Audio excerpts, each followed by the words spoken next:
Pour cette réparation, vous aurez besoin de la pièce détachée, d'un e-flex, d'une pince Bruxelles, d'un outil spudger, d'un tournevis cruciforme, d'un décapeur thermique ou un sèche-cheveux. Tous ces éléments disponibles sur notre site internet.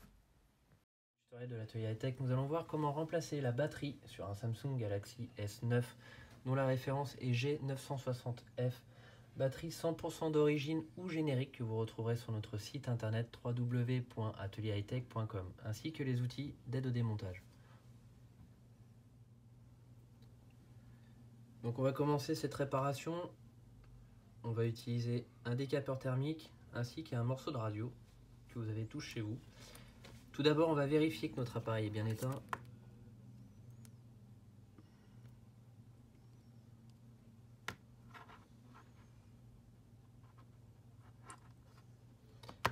On va utiliser notre aiguille, on va retirer le rack de la carte SIM.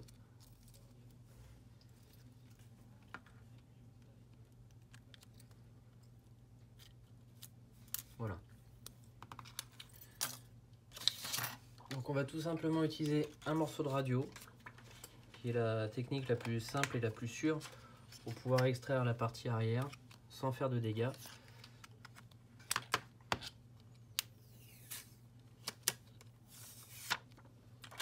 Le but étant de chauffer tout autour de notre appareil à une température d'environ 80-82 degrés grand maximum, de dissoudre la colle et ensuite d'y injecter notre morceau de radio pour découper tout autour. Attention à la partie haute où vous allez retrouver la nappe du capteur d'empreinte digitale, à ne pas la sectionner avec la radio. Donc on va utiliser un décapeur thermique ou un sèche-cheveux et on va sécher sur la périphérie de notre téléphone.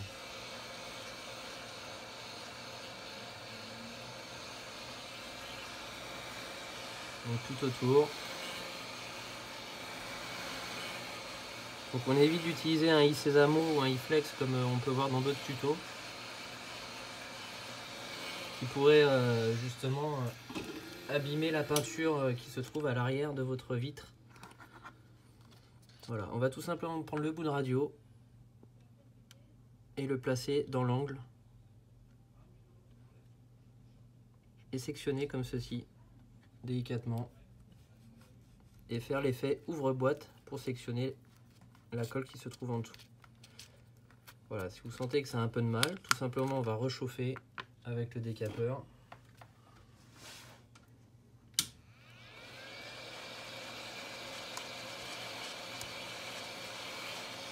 Voilà, on y va petit bout par petit bout.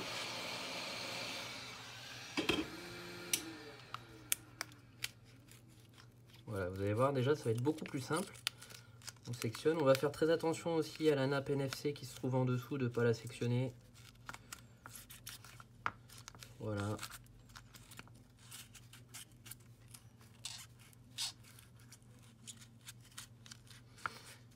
Pareil sur les côtés, donc on évite d'aller trop profond, on va juste prendre l'angle de notre radio et sectionner sur le côté comme ceci. Pareil de l'autre côté, si on sent que c'est trop dur, ça raccroche, on chauffe, on n'hésite pas.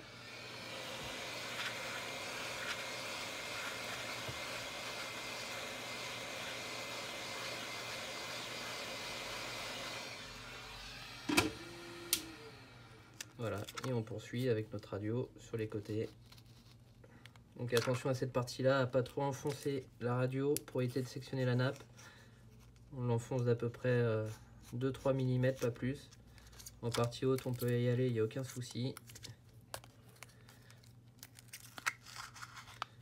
Voilà, et dès qu'on commence à voir que ça se décolle, on va ouvrir très légèrement notre appareil en portefeuille comme ceci. Voilà, et là on aperçoit la nappe qui se trouve au bout. On va prendre notre spudger, outil spudger, et déconnecter notre nappe.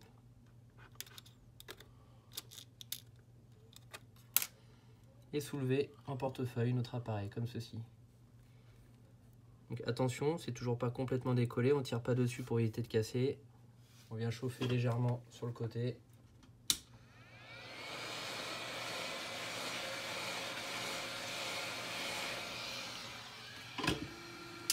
On prend notre morceau de radio et on sectionne. Voilà. On a extrait la partie arrière de notre appareil. On va pouvoir maintenant retirer toutes les vis, partie haute, partie milieu, partie basse, avec un tournevis cruciforme.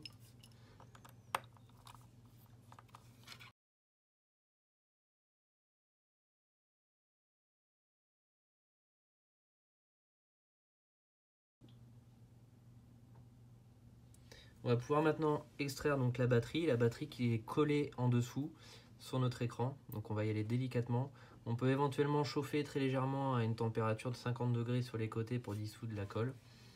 Mais normalement, juste avec le dos de votre i-Sésamo, vous passez bien sur le côté. Vous allez voir, c'est assez flexible. On passe sur le côté. Une fois qu'on est bien au fond de notre écran, on fait levier tout doucement, comme ceci. Et là, on va sentir la colle se détacher. Voilà, et avec les doigts, on peut ensuite retirer notre batterie, tout simplement. On prend notre nouvelle batterie, donc batterie 100% d'origine que l'on retrouve sur notre site internet www.atelierhightech.com. On va tout d'abord récupérer l'adhésif qui se trouve sur notre batterie avec le numéro de série. Voilà, donc vous allez retrouver les batteries sans adhésif à l'arrière. Il vous faudra soit racheter l'adhésif qui viendra se mettre ici, ou si vous avez du scotch double face, vous pouvez également en mettre.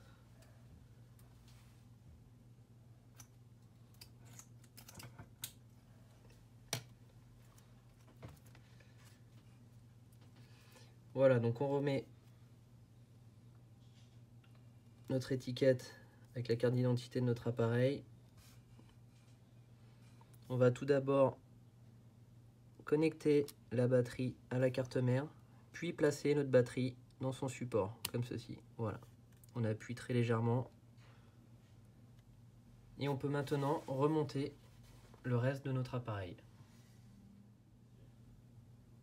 Voilà, donc on a remonté notre pièce. Donc je vous conseille, avant de remonter l'intégralité de votre appareil avec les trois parties, la vitre arrière, c'est de faire les essais de la pièce que vous avez changée pour vérifier que tout fonctionne bien. En cas de souci, vous pourrez retourner la pièce à votre fournisseur et ça vous évite de redémonter votre appareil. Voilà, une fois que tout fonctionne bien, on va remettre tout d'abord la partie basse, comme ceci, qu'on clipse. Donc on a juste d'abord partie basse et ensuite on clipse délicatement. La partie latérale du bon côté avec le trou de vis sur la gauche et la partie haute que l'on vient d'abord clipser en partie haute comme ceci, puis ajuster sur les côtés en appuyant très légèrement. Voilà, on entend bien les clips se mettre en place. Une fois que c'est fait, on va pouvoir remettre toutes les vis cruciformes qui se trouvent partie basse, partie latérale, partie haute.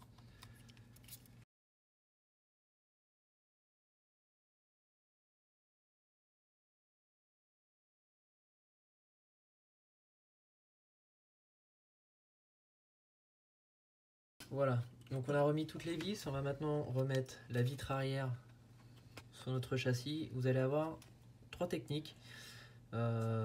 Trois possibilités pour remettre la vitre. Savoir que dans tous les cas, votre appareil a été démonté. À partir du moment qu'il a été démonté, et surtout s'il n'a pas été fait par votre constructeur Samsung, vous perdez l'étanchéité.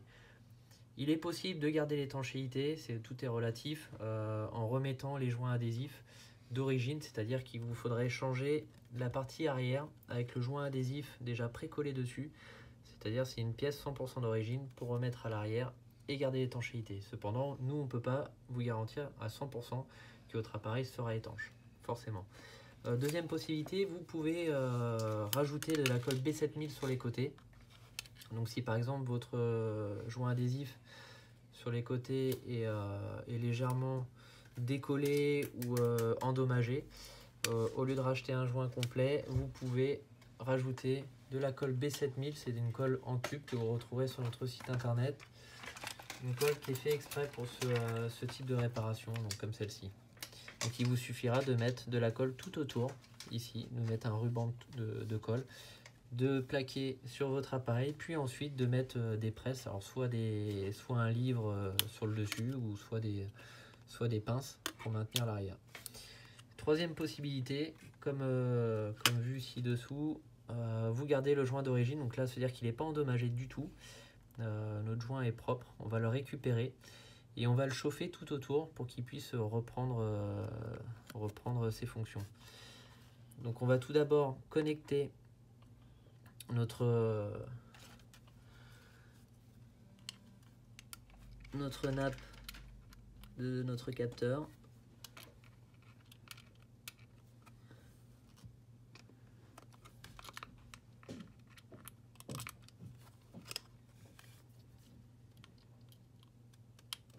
Voilà. Donc on a remis la nappe à l'intérieur, qu'on a connecté avec notre spudger, donc face à face. On vient positionner notre vitre arrière de chaque côté, bien l'ajuster. Et on va chauffer avec le décapeur thermique tout autour pendant à peu près 30 secondes, 1 minute. Et ensuite y mettre des élastiques, comme ceci, tout autour. Un en bas, en haut, un au milieu, ainsi que 2 sur l'axe